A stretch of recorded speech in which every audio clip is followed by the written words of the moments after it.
أعوذ بالله من الشيطان الرجيم. بسم الله الرحمن الرحيم. ولن ترضى عنك اليهود ولا النصارى حتى تتبع ملتهم. قل إن هدى الله هو الهدى ولئن اتبعت أهواءهم بعد الذي جاءك من العلم ما لك من الله من ولي ولا نصير. الذين آتيناهم الكتاب يتلونه حق تلاوته أولئك يؤمنون به ومن يكفر به فأولئك هم الخاسرون. ജൂതന്മാരും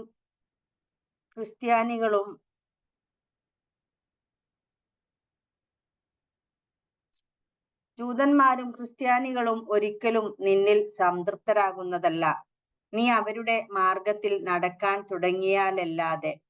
നീ സ്പഷ്ടമായി പ്രഖ്യാപിക്കുക, അള്ളാഹു അറിയിച്ചു തന്നത് മാത്രമാകുന്നു സന്മാർഗം. ആ ജ്ഞാനം നിനക്കു വന്നെത്തിയ ശേഷവും അവരുടെ ഇച്ഛകളെ പിൻപറ്റുകയാണെങ്കിൽ അള്ളാഹുവിന്റെ പിടുത്തത്തിൽ നിന്ന് രക്ഷിക്കാൻ ഒരു മിത്രമോ സഹായിയോ നിനക്കുണ്ടാകുന്നതല്ല. നാം വേദം നൽകിയിട്ടുള്ളവർ അതിനെ വായിക്കേണ്ടവണ്ണം വായിക്കുന്നവർ ആരോ അവർ ഇതിലും, അതായത് ഖുർആനിലും ആത്മാർത്ഥമായി വിശ്വസിക്കുന്നു. അതിനോട് നിഷേധ നയം കൈക്കൊള്ളുന്നവരാരോ അവരാകുന്നു യഥാർത്ഥത്തിൽ നഷ്ടം ഭവിച്ചവർ. ബിസ്മില്ലാഹിർ റഹ്മാനിർ റഹീം. അൽഹംദുലില്ലാഹി റബ്ബിൽ ആലമീൻ വസ്സലാത്തു വസ്സലാമു അലാ റസൂലിൽ അമീൻ വഅലാ ആലിഹി വഅസ്ഹാബിഹി അജ്മഈൻ. അമ്മാ ബഅദ്. റബ്ബി ഇശ്റഹ് ലി സദ്രി വയസ്സിർ ലി അംരി വഹ്ലുൽ ഉഖ്ദതം മിൻ ലിസാനി യഫ്ഖഹു ഖൗലി. പ്രിയ സഹോദരിമാരെ, അസ്സലാമു അലൈക്കും വറഹ്മത്തുള്ളാഹി വബറകാതുഹു. കരുണാവാരിധിയായ റബ്ബ് നമ്മുടെ ഈ കൂടിയിരുത്തം ഒരു സ്വാലിഹായ അമലായി സ്വീകരിക്കുമാറാകട്ടെ. ലഭിക്കുന്ന വിജ്ഞാനം ജീവിതത്തിൽ പകർത്തി പരലോക വിജയം കരസ്ഥമാക്കുന്ന ഭാഗ്യവാന്മാരിൽ അള്ളാഹു നമ്മെ ഉൾപ്പെടുത്തി അനുഗ്രഹിക്കുമാറാകട്ടെ. ഈ സൂറത്തുൽ ബഖറയിലെ 119 ആയത്താണ് നമ്മൾ പഠിച്ചു കഴിഞ്ഞത്. 120, 21 ആയത്തുകളാണ് ഇന്നത്തെ ക്ലാസ്സിൽ ചർച്ച ചെയ്യാൻ ഉദ്ദേശിക്കുന്നത്. ഈ ഒരു പഠനം ഇപ്പോഴും നമ്മൾ ഈ സൂറത്തുൽ ബഖറയില് നമുക്കറിയാം, ക്രിസ്ത്യാനികളും ജൂതന്മാരും ഇങ്ങനെയുള്ള ഒരുപാട് ചർച്ചകൾ തന്നെ വീണ്ടും വീണ്ടും നമുക്ക് അത് തന്നെ റിപ്പീറ്റ് ആയി വരുന്നതായിട്ട് തോന്നും. വേറൊരു വിഷയത്തിലേക്ക് നമ്മൾ കടക്കുന്നില്ല. ഈ ബനൂ ഇസ്രായേലരുടെ ആ കഥ തന്നെ ഇങ്ങനെ തുടർന്ന് പോവാണ്. പക്ഷെ എന്ത് തന്നെ ആയാലും ഈ ഒരു കാലഘട്ടത്തില് നമുക്ക് അറിവിന്റെ ഒരു ഇമ്പോർട്ടൻസ്, അതായത് ഖുർആനിൽ എന്തൊക്കെയാണ് പറഞ്ഞിരിക്കുന്നതിന്റെ ഇമ്പോർട്ടൻസ് ശരിക്കും മനസ്സിലാവുക നമ്മൾ ഇന്നൊക്കെ സോഷ്യൽ മീഡിയയിലൂടെ സഞ്ചരിക്കുമ്പോഴാണ്. നമുക്ക് ശരിയായ ദൃഢമായ അറിവില്ലെങ്കിൽ എല്ലാവരും വഴിതെറ്റി പോകുന്ന ഒരവസ്ഥയിലാണ് ഇന്നത്തെ സോഷ്യൽ മീഡിയ ഉള്ളത്. കാരണം ഒരുപാട് ആളുകൾ ഇസ്ലാമിക ഫോബിയ കൂടിക്കൂടി വരികയും അത്തരം ആളുകൾ സോഷ്യൽ മീഡിയയിൽ വളരെ ആക്റ്റീവായിട്ട് പുറത്തു വരികയും സംസാരിക്കുകയും അവർക്ക് ഒരുപാട് സപ്പോർട്ടേഴ്സ് വരികയും അതിൻ്റെ ഒക്കെ കമന്റ്സ് ഒക്കെ വായിക്കുമ്പോൾ തന്നെ ഒരുപാട് ആളുകൾ ഇതിലേക്ക് ആകർഷിക്കപ്പെടുന്നതായിട്ടൊക്കെ നമ്മൾ കണ്ടുവരുന്നു. അപ്പോൾ വളരെ കുറഞ്ഞ അറിവ്, ദൃഢമല്ലാത്ത അറിവുള്ള ആളുകൾ, നമ്മളെപ്പോലെ തന്നെ കുറച്ച് ഖുറാനിൽ എവിടെയൊക്കെയോ അവിടെയും ഇവിടെയൊക്കെ ഓരോരോ കാര്യങ്ങൾ അറിയുന്ന ആളുകൾ വെറുതെ ഒന്ന് കേൾക്കാൻ പോയാൽ തന്നെ ഞാനൊന്ന് കേട്ടു നോക്കട്ടെ എന്താണ് അവർ പറയുന്നതെന്നൊരു ജിജ്ഞാസയുടെ അടിസ്ഥാനത്തിൽ പോയാൽ തന്നെ നമ്മൾ വഴിതെറ്റുന്ന ഒരവസ്ഥയിലേക്ക് മാറും. അതുകൊണ്ട് തന്നെയാണ് ഖുർആൻ നമ്മൾ നന്നായി ഖുർആൻ ശരിക്ക് ദൃഢമായിട്ട് ഖുർആന്റെ ഒരു ഭാഗത്ത് ഒരിത്തിരി അറിഞ്ഞിട്ട് കാര്യമില്ല, വേറൊരു ഭാഗത്ത് അതിന്റെ വേറൊരു വശം പറഞ്ഞിട്ടുണ്ടാവും അല്ലാഹ്. അപ്പൊ എല്ലാ വശവും അറിയണമെങ്കിൽ ഇസ്ലാമിന്റെ വിശാലത, ഇസ്ലാം എത്രമാത്രം കംപ്ലീറ്റ് ആണ്, ജീവിതത്തിന്റെ എല്ലാ വശങ്ങളും അതിൽ ഉൾക്കൊണ്ടിട്ടുണ്ട് എന്ന് മനസ്സിലാണ്. ഖുർആൻ ശരിക്കറിയണം, ദൃഢമായി അറിയണം, അതിൽ നല്ല വിശ്വാസവും വേണം. അപ്പൊ അത്തരത്തിലുള്ള ആളുകൾക്ക് മാത്രമേ ഈ ലോകത്ത് പിടിച്ചു നിൽക്കാൻ പറ്റുള്ളൂ. അപ്പൊ ഇത് നമ്മുടെ അവസ്ഥ എങ്ങനെയാണ്? പക്ഷെ നമ്മുടെ മക്കള് ഒരിക്കലും സോഷ്യൽ മീഡിയയിൽ പോകല്ലേ എന്ന് പറയാൻ നമുക്ക് കഴിയില്ല. പക്ഷെ അവര് നമ്മളടുത്ത് വരുന്ന ഓരോ ചോദ്യങ്ങളുമായി നമ്മളടുത്ത് വരുമ്പോൾ നമുക്കതിന് ഉത്തരം പറയാനും കഴിയില്ലെങ്കിൽ അവരതിൽ നിന്ന് വഴിതെറ്റി പോകുന്നത് ഉറപ്പാണ്. കാരണം ഇസ്ലാമില് എന്റെ ചോദ്യങ്ങൾക്കൊന്നും ഉത്തരമില്ല. ഇതൊക്കെ ഖുറാനില് ഇവര് സോഷ്യൽ മീഡിയ പറയുന്നതാണ് ശരി എന്ന് അവർക്ക് തോന്നും. കാരണം ഉമ്മാനോട് വന്ന് ചോദിക്കുമ്പോ അതിന് ഉത്തരമില്ല. സാറ്റിസ്ഫൈ ചെയ്യുന്ന ഒരു ഉത്തരം കൊടുക്കാൻ പറ്റുന്നില്ല.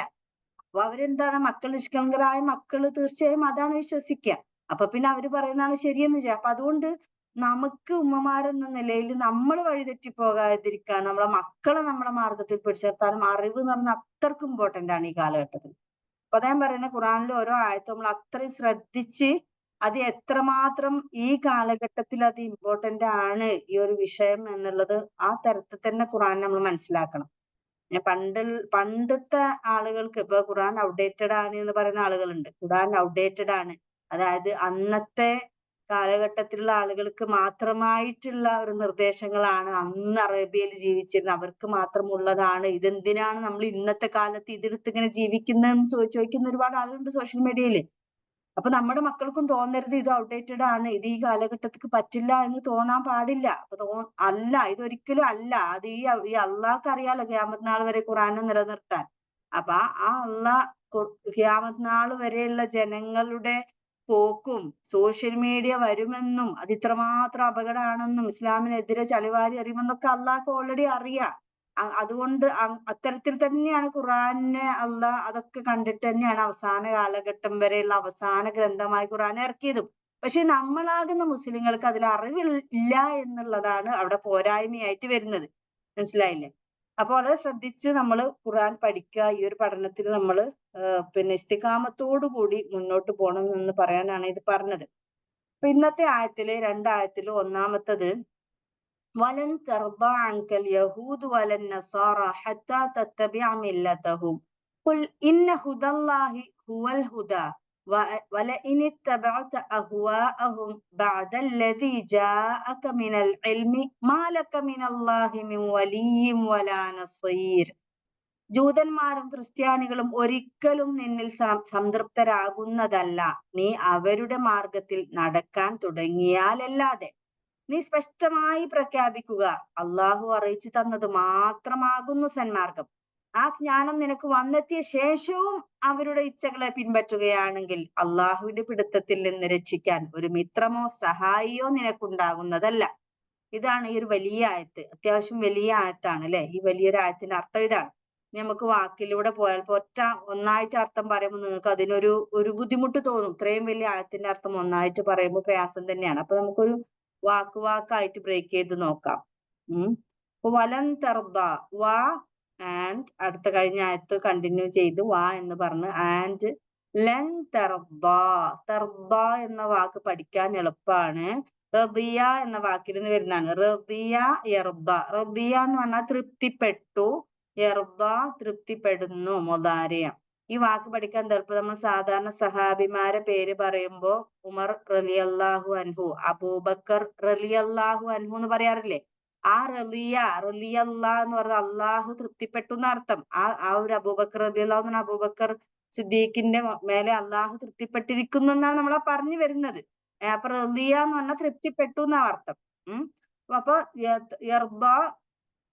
അപ്പൊ തെർദ വലൻ തെർദ തൃപ്തിപ്പെടുകയില്ല, ഒരിക്കലും ഈ ലെൻ എന്ന് പറയുമ്പോ എന്താണ്? ഈ ലെന്നും ലെമ്മും വ്യത്യാസം എന്താണ്? ലെൻ എന്ന് പറഞ്ഞാൽ will not okay. Will not എന്ന് പറഞ്ഞാൽ ഫ്യൂച്ചറിൽ തൃപ്തിപ്പെടുകയില്ല. ലം എന്ന് മീം സുക്കൂന വന്നതെങ്കിൽ ഡിഡ് നോട്ട് എന്നാ പറയാ.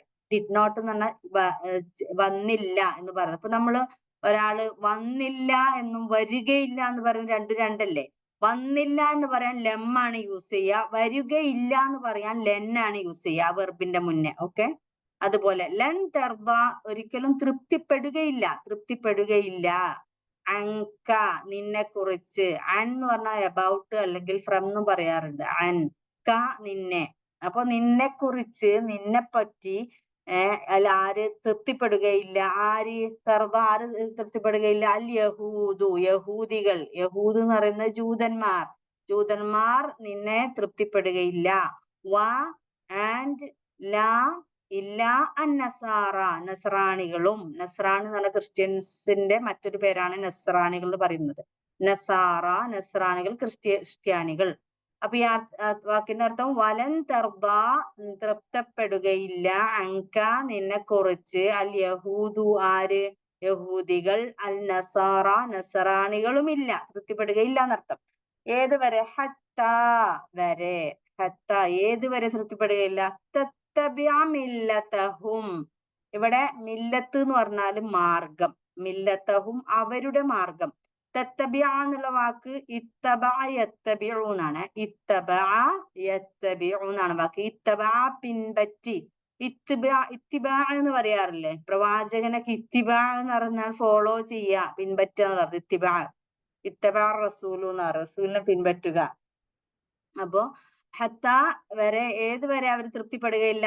തത്തബിഅ നീ പിൻപറ്റുന്നു വരെ. ഹത്ത എന്ന് പറഞ്ഞ വരെ, തത്തബിഅ നീ പിൻപറ്റുന്നു, മില്ലത്തഹും അവരുടെ മാർഗം. മനസ്സിലായില്ലേ? ഇപ്പൊ ഈ ഒരു സെന്റൻസിന്റെ അർത്ഥം വലൻ തർബ അങ്കൽ യഹൂദു വലൻ നസാറ ഹത്താ തത്തബിഅ മില്ലത്തഹും.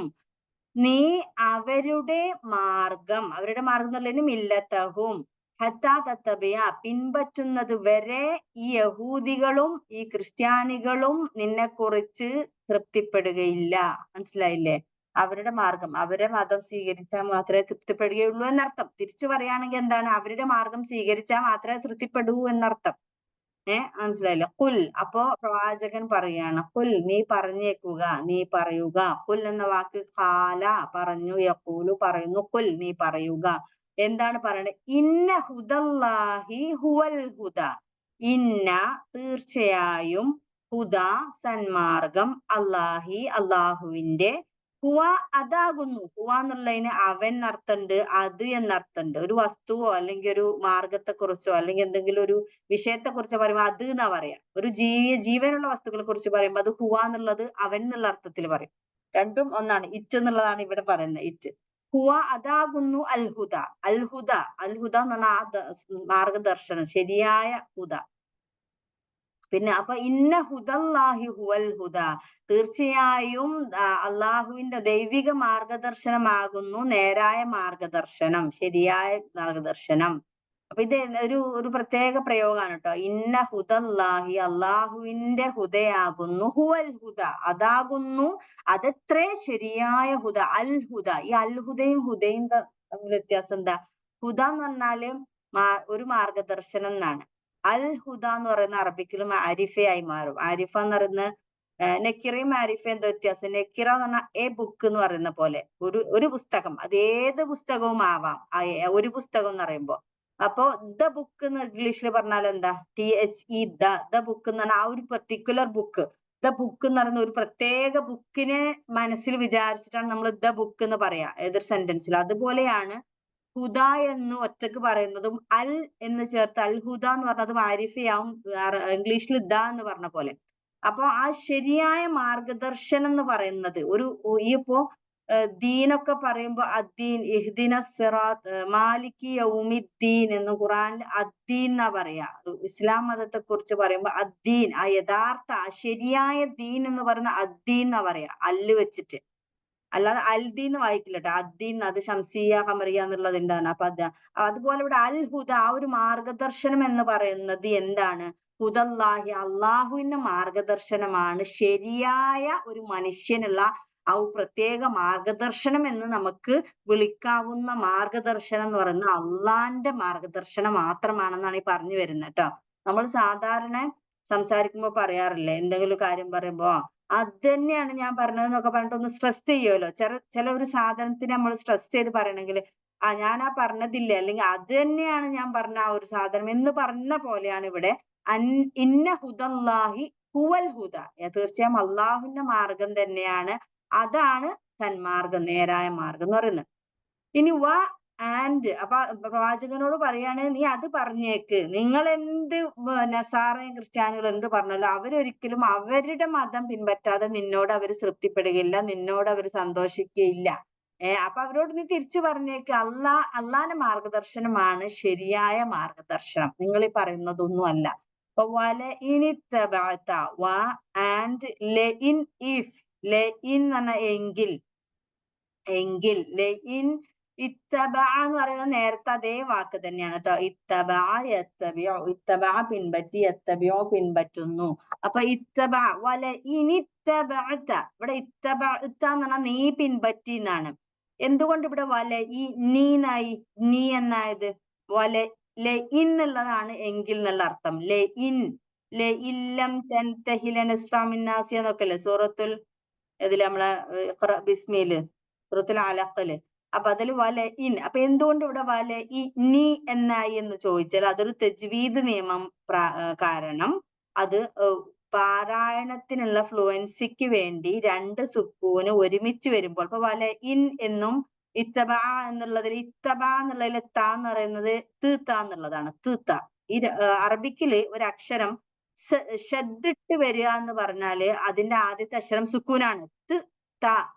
ത എന്നുള്ളതാണ് ത എന്നാവുന്നത്. മലയാളത്തിലെ പ എന്ന് പറഞ്ഞാല് പ എന്നുള്ള പപ്പടത്തിന്റെ രണ്ടാമത്തെ പ ഇല്ലേ, ആ പ എന്ന് പറഞ്ഞാൽ സമം പ് പ്ലസ് പായാണ് പ എന്നാവുന്നത്. അങ്ങനെയാണ് അത് പിരിച്ചെഴുതുക. അതുപോലെ തന്നെയാണ് അറബിക്കിലും ത എന്നുള്ളതാണ് ത എന്ന് പറയുന്നത്. മനസ്സിലായോ?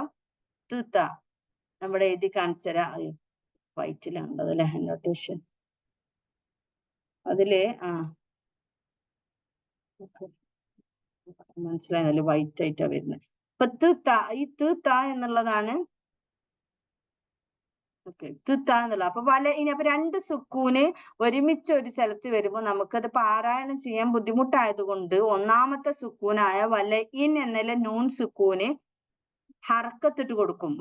ഇനിത്തബഅത എന്ന് പറയും. അത് ചില സന്ദർഭങ്ങളിലൊക്കെ ഖുർആനിൽ അത് ദമ്മായിട്ട് ഇടാറുണ്ട്, ഫതഹായിട്ട് ഇടാറുണ്ട്. ഇവിടെ കസറായിട്ടാണ് ആദ്യത്തെ അക്ഷരം മാറ്റിയത്. ഓക്കെ, അതുകൊണ്ടാണ് ഇനിത്തബഅത എന്ന് പറയുന്നത്. ഇൻ ഇത്തബഅത നീ പിൻപറ്റുകയാണെങ്കിൽ അഹ്വാഅഹും അവരുടെ അഹ്വാകളെ, അഹ്വാ എന്ന് പറഞ്ഞാല് ഹവ എന്നതിന്റെ പ്ലൂരലാണ് അഹ്വാ. ഹവ എന്ന് പറഞ്ഞാൽ ഇച്ഛ, സ്വന്തം ശരീരത്തിന്റെ ഇച്ഛകളെയാണ് ഹവ എന്ന് ഖുർആൻ ഉപയോഗിച്ചിട്ടുള്ളത്. ഹവ, അവനൊരു ഹവയില എന്ന് പറയാറില്ല നമ്മള്. അവനൊരു വല്ലാത്തൊരു ഹവയില എന്ന് പറഞ്ഞാൽ എന്താ? ഒരു ലക്ഷ്യബോധവും ഇല്ലാതെ എന്താ ചെയ്യുന്നതൊന്നും ബോധമില്ലാതെ തോന്നിയതൊക്കെ ചെയ്യുന്ന ഒരു ഹവയില എന്നർത്ഥം. ഒരു ഹവ എന്ന് പറയുന്നത് അതന്നെയാണ്, നമ്മളാ പറയുന്ന ഹവ തന്നെയാണ് ഈ ഹവ. ഈ ഹവ എന്ന് പറയുന്ന ഒരു ഇച്ഛ, ശരീരത്തിന് എന്താണോ രസം തോന്നുന്നത് അതിങ്ങനെ ചെയ്ത് നടക്കുന്നതിനാണ് ഇച്ഛകളെ പിൻപറ്റുന്നവെന്ന് പറയുന്നത്. അഹ്വാ എന്ന് പറഞ്ഞ ഇച്ഛകൾ, അവരുടെ. അപ്പൊ നീ അവരുടെ ഇഷ്ടങ്ങളെ, ഇച്ഛകളെ പിൻപറ്റുകയാണെങ്കിൽ എന്തിനു ശേഷം?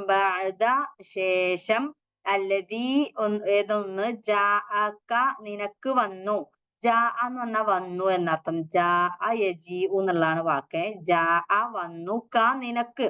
അപ്പൊ ശേഷം നിനക്ക് ഒരു ഇത് വന്നതിന് ശേഷം, എന്ത് വന്നതിന് ശേഷം? ഇൽമിൽ നിന്നുള്ള ഒരു ഇത് നിനക്ക് വന്നതിന് ശേഷം നീ അവരുടെ ഇച്ഛകളെ പിൻപറ്റുകയാണെങ്കിൽ അള്ളാഹ് പറയാണ് മാലക മിനല്ലാഹി മിൻ വലിയും വലാ നസീർ. നിനക്ക് എന്തില്ല? മാലക നിനക്കില്ല, മാലക നിനക്കില്ല. ഇവിടെ ഒന്നുകൂടി പറയാട്ടോ. നീ പിൻപറ്റുകയാണെങ്കിൽ അഹ്വാഅഹും അവരുടെ ദേഹേച്ഛകളെ, ഇൽമിൽ നിന്നുള്ള ഒരു ഇത് പിന്നെ അറിവ് നിനക്ക് വന്നതിന് ശേഷം, ശേഷം അറിവ് വന്നു. അപ്പൊ ഈ അറിവിൽ നിന്നുള്ള ഒരു എന്തോ നിനക്ക് വന്നതിന് ശേഷം നീ എന്താണെങ്കിൽ അവരുടെ ദേഹേച്ഛകളെ പിൻപറ്റുകയാണെങ്കിൽ മാലക മിനല്ലാഹി മിൻ വലിയും വലാ നസീർ. ഇല്ല, ലക നിനക്ക്, ലക നിനക്ക്, ലഹു എന്ന് പറഞ്ഞ അവന്, ലഹ അവൾക്ക്, ലഹും അവർക്ക്. ഇവിടെ ലക എന്നാ വന്നേ, നിനക്ക്. ഓക്കെ, ഖുറാനിൽ പല സന്ദർഭങ്ങളിൽ പലതും ഉപയോഗിച്ചിട്ടുണ്ട്. ലക എന്ന് പറഞ്ഞാൽ നിനക്ക് എന്തില്ല? മിനല്ലാഹി അള്ളാഹുവിൽ നിന്ന്. മിന എന്ന് പറഞ്ഞ ഫ്രം, മിൻ ഇവിടെയും അത് തന്നെയാണ് ശരിക്കും. അറബിക്കിൽ ശരിക്കും മിൻ എന്നാണ് ഫ്രം എന്നതിന്റെ വാക്ക്, മിൻ. എന്തുകൊണ്ട് ഇവിടെ മിന ആയി എന്ന് ചോദിച്ചാൽ നേരത്തെ ഞാൻ പറഞ്ഞ പോലെ ഇൽത്തിഖാഉ സാക്കിന എന്നാണ് തജ്വീദത്തിന് പറയുക. തജ്വീദ് നിയമത്തിന് പറയാ ഇൽത്തിഖാഉ സാക്കിന. സുക്കൂനായ രണ്ട് സാക്കിന എന്ന് പറഞ്ഞാൽ എന്താ? സുക്കൂൻ. സാക്കിനായ രണ്ടക്ഷരങ്ങൾ ഇൽത്തിഖാ എന്ന് പറയുമ്പോ കൂട്ടിമുട്ടുക, കൂടിച്ചേരുക, കണ്ടുമുട്ടുക എന്നൊക്കെ അർത്ഥം. അങ്ങനെ കൂടിച്ചേരുന്ന സന്ദർഭങ്ങളിലുള്ള നിയമമാണ് ആദ്യത്തെ സുക്കൂനുള്ള അക്ഷരത്തെ മുതഹർരിക്കാക്കുക. മുതഹർരിക്ക എന്ന് പറഞ്ഞാൽ ഹർക്കത്ത് ഇട്ട് കൊടുക്കുക. അറബിക്കിൽ മുതഹർരിക്ക എന്ന് പറഞ്ഞാൽ ഹറക്കത്ത് ഇട്ട് കൊടുക്കുക. അപ്പൊ അതാണ് ഇവിടെ മിൻ എന്നുള്ളതിലെ മിന എന്നായത് അതുകൊണ്ടാണ്. ഈ അള്ളാ എന്ന വാക്കിൽ ആദ്യം സുക്കൂനാണ് വരുന്നത്. അള്ളാ എന്നുള്ള ഒരു ഷദ്ദിട്ട് ഞാൻ പറഞ്ഞില്ല, അതില്ല എന്നുള്ളതിന് ഷദ്ദില്ല എന്നാണ്. ഓക്കെ. അപ്പൊ മിനല്ലാഹി, അള്ളാഹുവിൽ നിന്ന് നിനക്ക് എന്തില്ല? മിൻ വലിയും വലാ നസീർ, ഒരു വലിയുമില്ല, ഒരു നസീറുമില്ല. ഇവിടെ വലിയ മിൻ എന്ന് പറഞ്ഞ ഫ്രം, വലിയ തന്നെ, വല വ ആൻഡ് ലാ ഇല്ല, നസീർ നസീർ ഇല്ല. ഇവിടെ നസീർ എന്ന് പറയുന്നത് ഇവിടെ നസീർ നമുക്കറിയാം സഹായി, നസറ സഹായിച്ചു. വലിയ എന്നുള്ള നമ്മൾ സാധാരണ വലിയന്നെ നമ്മളൊക്കെ പറയാറ്. ഇപ്പൊ നമ്മൾ നിക്കാഹൊക്കെ ചെയ്യുമ്പോ ഒരു വലിയ വേണമെന്ന് പറയാറില്ലേ? അല്ല, വലിയ എന്ന് പറഞ്ഞാൽ എന്താ, രക്ഷാധികാരി എന്നാ പറഞ്ഞ ആ ഒരു സ്ത്രീക്ക് ഒരു വലിയ അവിടെ വേണം. അവന്റെ ഗാർഡിയൻ എന്നൊക്കെ പറയും. ഗാർഡിയൻ, അതായത് വാപ്പയോ ആങ്ങളെയോ അങ്ങനെ എളാപ്പയോ അങ്ങനെ ഒരു കാര്യപ്പെട്ട ആ ഒരു ഒരാൾക്കാണ് രക്ഷാധികാരി. ആ പെണ്ണിനെ രക്ഷകനായി നിൽക്കുന്ന ഒരു ഗാർഡിയൻ എന്നുള്ള അർത്ഥം. ആ വലിയ തന്നെയാണ് ഈ വലിയ. ഓക്കെ. അപ്പൊ മിനല്ലാഹി, നിങ്ങൾക്ക് അള്ളാഹുവിൽ നിന്നുള്ള, ഇവിടെ അള്ളാഹിനെയാണ് വലിയ എന്ന് പറഞ്ഞിരിക്കട്ടെ. അപ്പൊ ഞാൻ ആ വാക്കർത്ഥം നിങ്ങൾക്ക് മനസ്സിലാവാൻ വേണ്ടി പറഞ്ഞു എന്ന് മാത്രം. അപ്പൊ വലിയ, നിങ്ങൾക്ക് അള്ളാഹുവിൽ നിന്ന് എന്തില്ല? വലിയ ഉണ്ടാവില്ല, ഒരു രക്ഷകനും നിങ്ങൾക്ക് അള്ളാഹുവിൽ നിന്ന്, നിങ്ങൾക്കല്ല, പ്രവാചകനോട് പറയാണ്, മാലക്ക, നിനക്ക് വലിയ ഉണ്ടാവില്ല, സഹായം ഉണ്ടാവില്ല. അള്ളാന്റെ രക്ഷയും സഹായം നിനക്ക് കിട്ടുമെന്ന് നീ വിചാരിക്കണ്ട. എന്താക്കുകയാണെങ്കിൽ നീ അവരുടെ ഇച്ഛകളെ പിൻപറ്റി, ഏതിനു ശേഷം അള്ളാഹു നിനക്ക് വ്യക്തമായ അറിവ്, അതായത് ശരിയായ മാർഗദർശനം എന്താണെന്ന് എന്നുള്ള അറിവ് നിനക്ക് ശരിയായി പറഞ്ഞു വന്നെത്തിയതിനു ശേഷവും നീ അവരെ ദേഹേച്ഛകളെ പിൻപറ്റിക്കൊണ്ട് അവരെ തൃപ്തിപ്പെടുത്തിക്കൊണ്ട് അവരുടെ ഇഷ്ടങ്ങൾക്ക് പോയി കഴിഞ്ഞാൽ നിനക്ക് അള്ളാന്റെ അടുത്ത് നിന്നുള്ള സഹായോ രക്ഷയോ കിട്ടുമെന്ന് വിട്ടുകയില്ല എന്നുള്ളത് പറയാണ്. ഈ ആയത്തൊന്നുകൂടി പറഞ്ഞു നോക്ക്. ഇവിടെ കുറച്ച് വാക്കുകളല്ലേ ഉള്ളൂ, പുതിയ പുതിയ വാക്കുകൾ. നസീർ സഹായി, വലിയ രക്ഷാധികാരി, ഇൽമ് അറിവ്, ജാ വന്നു, അഹ്വാ ദേഹേച്ഛകൾ, ഇത്തബാ പിൻപറ്റി, ഹുദ സന്മാർഗം, മില്ലത്ത് മാർഗം, നസാറ നസ്രാണികള്, യഹൂദ് ജൂതന്മാര്, പിന്നെന്താ തെർദ എന്ന് പറഞ്ഞാൽ റലിയ എന്നുള്ള വാക്ക് തൃപ്തിപ്പെട്ടു. അപ്പൊ ഈ ആയത്തിന്റെ അർത്ഥം എന്താണ്? വലൻ തെർദ, തൃപ്തിപ്പെടുകയില്ല, അങ്ക നിന്നെ കുറിച്ച്, അൽ യഹൂദു യഹൂദികൾ, വാ ആൻഡ് ലാൻ നസാറ നസ്രാണികളുമില്ല, അതായത് തൃപ്തിപ്പെടുകയില്ല, ഹത്താ വരെ, ഏതുവരെ, തത്തബിഅ നീ പിൻപറ്റി, മില്ലത്തഹും അവരുടെ മില്ലത്തിനെ മാർഗത്തെ, ഖുൽ നീ അവരോട് പറഞ്ഞേക്കുക, ഇന്ന തീർച്ചയായും, ഹുദ അല്ലാഹി അള്ളാഹുവിന്റെ ഹുദയാകുന്നു, ഹുവൽ ഹുദ അതാകുന്നു ശരിയായ ഹുദ എന്ന് പറയുന്ന സന്മാർഗം. ഇനി വ ആൻഡ് ലഇൻ എങ്കിൽ, ഇത്തബഅത നീ പിൻപറ്റുകയാണെങ്കിൽ, നീ പിൻപറ്റുകയാണെങ്കിൽ, അഹ്വാഅഹും അവരുടെ അഹ്വാഹുകളെ, അതായത് ദേഹേച്ഛകളെ, ബഅദ ശേഷം, അല്ലദീ ജാഅക മിനൽ ഇൽമി ഇൽമിൽ നിന്ന്, അറിവിൽ നിന്ന് നിനക്ക് വന്നെത്തിയ ശേഷവും, വലൈനിത്തബഅത അഹ്വാഅഹും നീ അവരുടെ ദേഹേച്ഛകളെ പിൻപറ്റുകയാണെങ്കിൽ എന്ത് പറ്റും? മാലക്ക നിനക്കില്ല, മിനല്ലാഹി അള്ളാഹുവിൽ നിന്ന്, മിൻ വലിയും ഒരു രക്ഷകനുമായിട്ട് അള്ളാഹുവിൽ നിന്ന് വലിയ ഉണ്ടാവുകയില്ല, വാ ആൻഡ് ലാ നസീർ ഒരു സഹായവും ഇല്ല. ഈ ഒരു ആയത്തില് പറയുന്നത് പിന്നെ ഓക്കെ, അവർ ക്രിസ്ത്യാനികളുടെ ഈ ക്രിസ്ത്യാനികളും ജൂതരെ കുറിച്ചാണ് പറയുന്നത് കേട്ടോ. അവർ ആത്മാർത്ഥമായും സത്യാന്വേഷികളായിരുന്നു, പക്ഷേ നീ അവർക്ക് സത്യം വ്യക്തമാക്കി കൊടുക്കുന്നതിൽ എന്തോ വീഴ്ച വരുത്തി എന്നതല്ല അവരുടെ അതൃപ്തിക്ക് കാരണമെന്നർത്ഥം. അതായത് പ്രവാചകനോട് അള്ളാഹ് പറയാണ്, നീ നീ എന്താണ്, അപ്പൊ ഇത് നമുക്കറിയാം, നമുക്ക് പ്രവാചകൻ എന്ന് പറയുന്നത് മനുഷ്യനാണല്ലേ. മനുഷ്യന്റെ കുറെ പിന്നെ മനുഷ്യൻ എന്ന് പറയുന്ന ഒരു സാധാരണ മനുഷ്യൻ എന്ന് വഹി കിട്ടുന്നു എന്നതിൽ ഒരു പ്രത്യേക പ്രവാചകത്വം ഉണ്ട്. അല്ലെങ്കിൽ സാധാരണ മനുഷ്യന്റെ ഒരു കഴിവുകളെ പ്രവാചകനും ഉള്ളൂ. മറ്റുള്ളവരുടെ മനസ്സിലെ നീയത്തോ പിന്നെ അവരുടെ ഉള്ളിലുള്ള വികാര വിചാരങ്ങളോ വായിക്കാനുള്ള ഒരു കഴിവ് അള്ളാഹ് പ്രവാചകന് കൊടുത്തിട്ടില്ല. അപ്പൊ അതുകൊണ്ട് അള്ളാഹ് ഇവിടെ പറയാണ്, ആ ഒരു അള്ളാഹ് പ്രവാചകന് പറഞ്ഞു കൊടുക്കുകയാണ് എന്ത്, നീ വിചാരിക്കുന്ന പോലെ നീ ഇങ്ങനെ ഭയങ്കര ആത്മാർത്ഥായിട്ട് പ്രബോധനം ചെയ്യുമ്പോ അവരിങ്ങനെ നിന്നിലേക്ക് ഇങ്ങനെ ഓരോ കാര്യങ്ങൾ ചോദിച്ചു വരുമ്പോ ശരിക്കും അവരിങ്ങനെ സത്യം അന്വേഷിക്കാൻ വേണ്ടി പാവം അവരിങ്ങനെ ഇസ്ലാം സ്വീകരിക്കാൻ വേണ്ടി സംശയങ്ങൾ ഇങ്ങനെ ചോദിച്ച് എന്താന്നറിയാനുള്ള ആഗ്രഹത്തിൽ അടുത്ത നിമിഷം വേണം ഇതും കൂടി അറിഞ്ഞിട്ട് വേണം ഇസ്ലാം അങ്ങ് സ്വീകരിക്കാൻ എന്നുള്ള ഒരു നല്ല മനസ്സോടെയാണ് അവര് വിചാരിക്കുന്നതെന്ന് നീ ഒരിക്കലും വിചാരിക്കണ്ട. അവരങ്ങനെയല്ല എന്നുള്ള പ്രവാചകന് പറഞ്ഞു കൊടുക്കാണ്. അതായത് പിന്നെ അവരാഗ്രഹിക്കുന്നത് എന്താന്ന് അള്ളാഹ് പറഞ്ഞെന്താന്ന് വെച്ചാല്, അവർ നിത്യതൊഴിലായി സ്വീകരിച്ചതുപോലെ അള്ളാഹുവിന്റെ ദൃഷ്ടാന്തങ്ങളോടും അവന്റെ ദീനിനോടും കപടവും വഞ്ചനാത്മകവുമായ കർമ്മനയം നീ എന്തുകൊണ്ട് സ്വീകരിച്ചില്ല? ദൈവപൂജയുടെ തിരശ്ശീലക്കു പിന്നിൽ ആത്മപൂജ നീ എന്തുകൊണ്ട് നടത്തിയില്ല?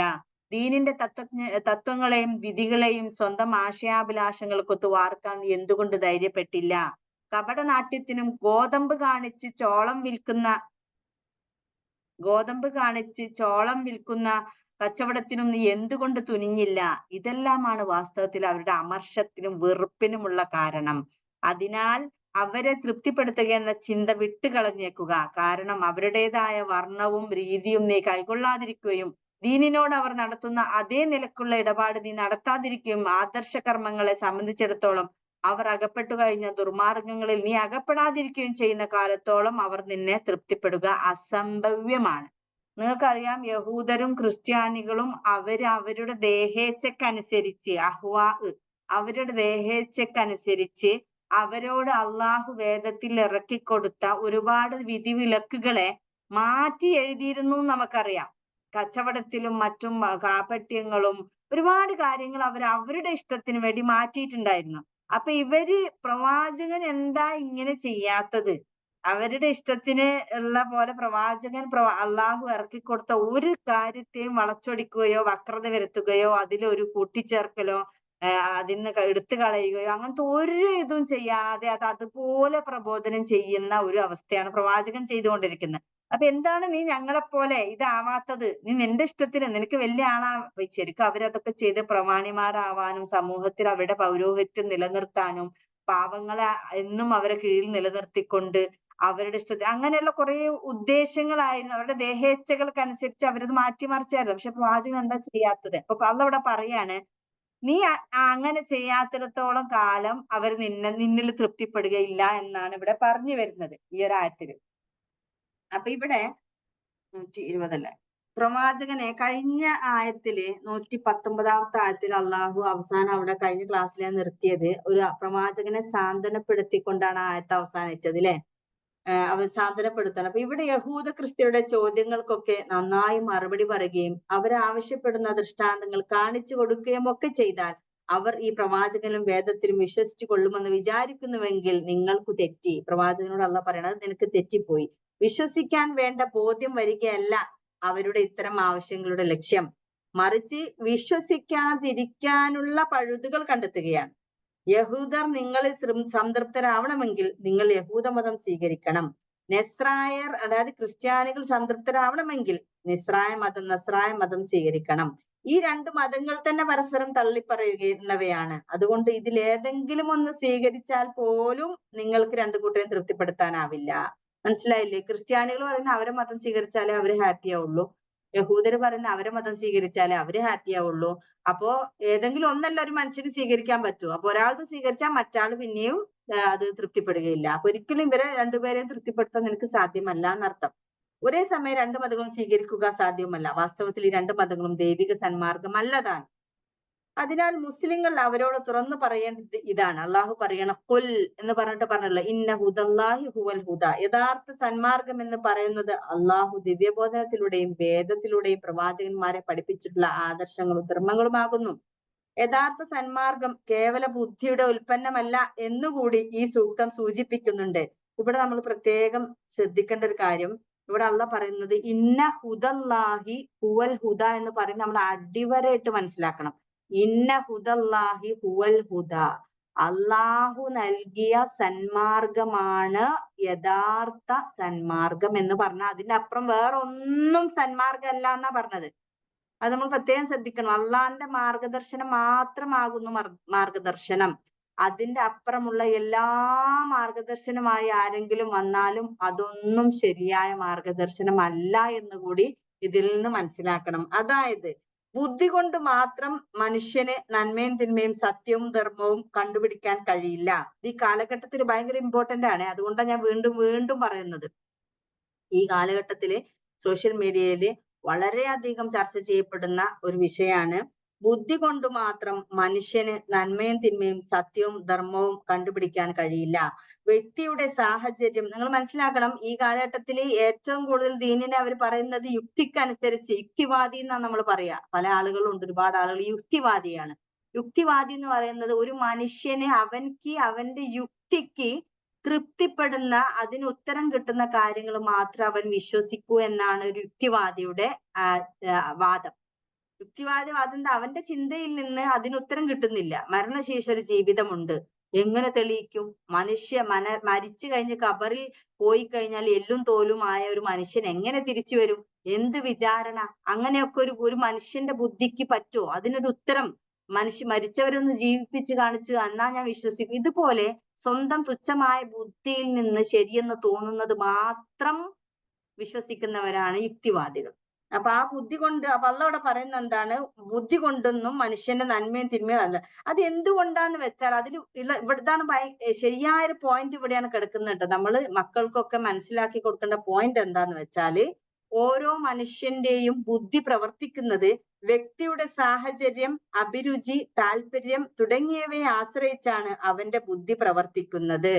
ഇതെത്ര ശരിയാണെന്നറിയോ? ഇപ്പൊ ഞാൻ ഒരു വ്യക്തിയാണെന്ന് വിചാരിക്കുക. ആ വ്യക്തിക്ക് എനിക്ക് എന്റെ ഒരു ജീവിത സാഹചര്യം ഉണ്ടാവും അല്ലെ? ഇപ്പൊ എന്റെ ഭർത്താവ്, എന്റെ മക്കൾ, എന്റെ ഭർത്താവിന്റെ ഉമ്മ, എന്റെ വീട്ടിലെ സാമ്പത്തിക സാഹചര്യം, എന്റെ ചുറ്റുപാട് അയൽവാസികൾ, ഞാൻ ഇടപഴകുന്ന എന്റെ കൂട്ടുകാരികൾ, ഇതൊക്കെ എന്നെ ഒരുപാട് എന്റെ ജീവിതത്തെ സ്വാധീനിക്കും. എന്റെ ജീവിതത്തിൽ എന്ന് പറഞ്ഞാൽ എന്റെ ചിന്തകളെ സ്വാധീനിക്കും. എനിക്കുണ്ടാകുന്ന വിചാരങ്ങളെ സ്വാധീനിക്കും. എനിക്ക് ഈ ഒരു ജീവിതത്തോട് തന്നെ വെറുപ്പ് തന്നെ തോന്നുന്ന തരത്തിൽ ഈ സാഹചര്യങ്ങൾ, എന്റെ കുടുംബജീവിതം എനിക്ക് തന്നെ ചിലപ്പോ പുരുഷന്മാരോട് തന്നെ വെറുപ്പുള്ള രീതിയിൽ എന്റെ കുടുംബജീവിതം എന്നെ മാറ്റാം. ഞാൻ പറഞ്ഞതൊക്കെ മനസ്സിലാവുന്നുണ്ടോ? അപ്പൊ ഒരു വ്യക്തിയുടെ ഭർത്താവ് വളരെ മോശം സ്വഭാവമുള്ള ഒരു വ്യക്തിയാണെന്ന് വിചാരിക്കുക. വളരെ മോശം സ്വഭാവമുള്ള, ദീനിയായി ജീവിക്കാത്ത ഒരു മനുഷ്യനാണ് അദ്ദേഹം. പക്ഷെ അയാൾക്ക് ഒരുപാട് ദുസ്വഭാവങ്ങളുണ്ട്. അപ്പൊ തീർച്ചയായും അയാളുടെ ഭാര്യ അവളുടെ സാഹചര്യത്തിൽ നിന്നുകൊണ്ട് സംസാരിക്കുമ്പോ ഇസ്ലാമിലെ ഒരു പുരുഷ മേധാവിത്വത്തിനെതിരെ സംസാരിക്കാൻ ഇടയുണ്ട്. എന്തുകൊണ്ടാണ് സംഭവിക്കുന്നത്? അവളുടെ ജീവിത സാഹചര്യം അതാണ്. അവൾക്ക് ഭർത്താവിൽ നിന്ന്, ഒരു പുരുഷനിൽ നിന്ന്, ഭർത്താവ് എന്ന മനുഷ്യനിൽ നിന്ന് കിട്ടേണ്ട ഒരു അവകാശവും കിട്ടാത്ത സ്ത്രീ നാച്ചുറലി എന്താവും? പുരുഷ വിരോധിയാവും. ഇസ്ലാമിന്റെ ദീനിനെ വെറുപ്പുള്ളവളാകും. കാരണം എന്താണ്? അവളുടെ സാഹചര്യം അതാണ്. അതുപോലെ തന്നെയാണ് ഓരോ മനുഷ്യനും ഓരോ ജീവിത സാഹചര്യം ഉണ്ടാവും. ചില ആളുകൾക്ക് പ്രശ്നം ഭർത്താവിന്റെ ഉമ്മയായിരിക്കും, ചില ആളുകൾക്ക് സ്വന്തം മാതാപിതാക്കളായിരിക്കും, ചില ആളുകൾക്ക് മക്കളായിരിക്കും പ്രശ്നം, ചില ആളുകൾക്ക് അനന്തരാവകാശ നിയമത്തിലായിരിക്കും പ്രശ്നം. കാരണം എന്താണ്? സ്വന്തം ഉമ്മാക്കും ഉപ്പാക്കും ഉള്ള സ്വത്ത് ഞങ്ങൾ പെൺകുട്ടികൾ മാത്രമാണ്, അവർക്ക് ഒരു ആങ്ങള ഉണ്ടാവില്ല. അപ്പൊ ആങ്ങളില്ലാത്തത് കൊണ്ട് ഇസ്ലാമില് മക്കളെ, നമ്മുടെ സ്വത്ത്, സ്വന്തം വാപ്പാന്റെ ഉമ്മാന്റെ സ്വത്ത് ഉപ്പാന്റെ അനിയൻ, ഉപ്പ മരിക്കും ഉപ്പാന്റെ അനിയന് പോവാന്നുള്ള അവർക്ക് സഹിക്കുന്നുണ്ടാവില്ല. അപ്പൊ അവരെന്തിനെതിരാവും? ഇസ്ലാമിലെ അനന്തരാവകാശ നിയമത്തിന് അവരെതിരാകും. അങ്ങനെ ഓരോരുത്തരുടെയും ബുദ്ധിയും ചിന്തയും ഉണ്ടാകുന്നത് അവരുടെ ജീവിത സാഹചര്യങ്ങളുമായി ബന്ധപ്പെട്ടാണ്. അപ്പൊ എങ്ങനെയാണ് അവര് കൊണ്ടുവരുന്ന, അവര് യുക്തിയിൽ നിന്നും ചിന്തയിൽ നിന്നും വരുന്ന ഒരു നിയമം എല്ലാ മനുഷ്യർക്കും എങ്ങനെ ഒരുപോലെ ബാധകാവുക? നിങ്ങളൊന്ന് ആലോചിച്ച് നോക്കൂ.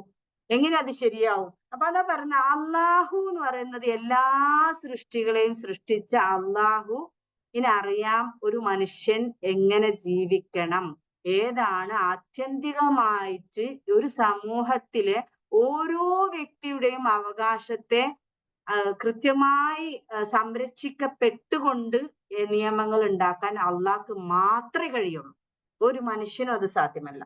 അപ്പൊ ഇതാ പറഞ്ഞു വരുന്നത്. അപ്പൊ ബുദ്ധി കുറഞ്ഞവർ, ബുദ്ധിമാന്മാരെല്ലാം സത്യസന്ധരും സന്മാർഗികളും ആയിക്കൊള്ളണമെന്നില്ല. അങ്ങനെയുണ്ട്. ചില ആളുകള് പിന്നെ നമ്മൾ തന്നെ ഇപ്പൊ സോഷ്യൽ മീഡിയയിൽ ഇടപെട്ടാല് നന്നായി ബുദ്ധി വെച്ച് സംസാരിക്കുന്ന ആളുകൾ ഉണ്ടാവും.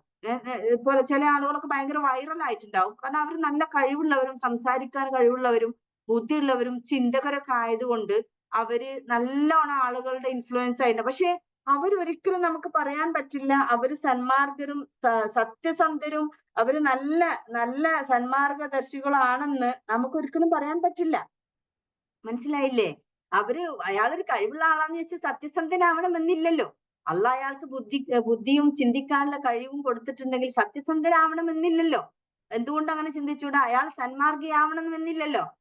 അങ്ങനെ ചിന്തിക്കണം. അപ്പൊ ശരിക്കും ആ ഒരു ചിന്ത സന്മാർഗിയും സത്യസന്ധനും ആയിക്കൊണ്ട് ബുദ്ധി കൊണ്ട് ചിന്തിച്ചാൽ മാത്രമേ കുറച്ചെങ്കിലും അത് അള്ളാഹിന്റെ ഒരു മാർഗദർശനത്തോട് യോജിക്കുള്ളൂ.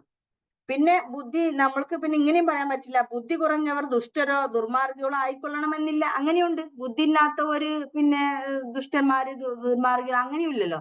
നമ്മുടെ സമൂഹത്തിൽ പൊതുവെ ബുദ്ധിയുള്ളവരും ചിന്തകരും ഒക്കെ വലിയ എന്താ പറയാ കുറെ ഇതൊക്കെ അവരുടെ വാക്കുകൾക്കൊക്കെ വലിയ വിലകളാണ് അല്ലെ. അപ്പൊ അതാ ഞാൻ പറഞ്ഞു വരുന്നത്. അപ്പൊ മനുഷ്യന്റെ സൃഷ്ടാവായ അള്ളാഹുവിനെ അവന് നല്ലതും ചീത്തയും എന്താണെന്ന് വിധിക്കാനുള്ള കഴിവും അധികാരവും ഉള്ളൂ. എന്തുകൊണ്ട് അധികാരം ഞാൻ പറയാൻ കാരണം, കഴിവ് ഞാനിപ്പോ പറഞ്ഞു എന്തുകൊണ്ടാണ് അള്ളാഹ്ക്ക് മാത്രമേ ഇതിനുള്ള കഴിവുള്ളൂ എന്ന് പറയാൻ കാരണം, നമ്മളെ സാഹചര്യം ബുദ്ധിയും കൊണ്ട് അത്രേ വരുള്ളൂ അള്ളാഹിന്റെ ബുദ്ധി. പക്ഷെ എന്തുകൊണ്ടാ കഴിവ് എന്ന് പറയാൻ കാരണം എന്താ?